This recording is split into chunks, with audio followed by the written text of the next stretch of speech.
Кандидатът за народен представител на ГЕРБ-СДС и първи в листата в област Монтана Румен Христов посети фермерския пазар в града, където се срещна с фермери, занаятчии и местни производители. Знам, че това е един от най-посещаваните фермерски пазари в цяла България. Добра инициатива, дава възможност на малките производители да могат да изложат своята продукция на добри цени, която пък се цени от потребителите, и знам, че за нула време тя свършва.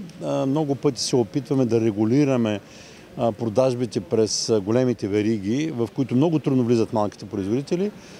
И понеже трудно успяваме, говоря за хората, които се занимаваме с политика и тези, които имаме отношение към отрасъла, може би това е формата. Формата е да срещнеш малкия производител с потребителя, който цени българското, цени качественото и така иска да подпомогне родните производители от една страна, но от друга страна купува на достъпни цени. Така че това е една прекрасна инициатива и много се радвам, че тя в Монтана е жива и продължава успешно да се развива. Според Румен Христов, България е направила много за българското земеделие, но е необходимо да се работи още. България направи много в областта на земеделието, но не достатъчно.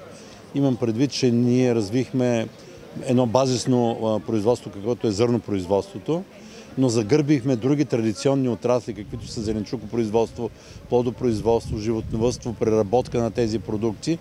И трябва в новия програмен период, който започна, да фокусираме нашето внимание именно там. Защото няма да скрия, че и аз като потребител винаги съм предпочитал българските продукти и българското саламурено сирене, и българското кисело млеко, пък и другите преработени и непреработени плодове и зеленчуци. За това обаче има нужда от по-голямо внимание, от заделяне на повече помощи за тези отрасли, за да могат те да бъдат конкурентно способни. Коалиция ГЕРБ-СДС е с номер 22 в бюлетината. Купуването и продаването на гласове е престъпление.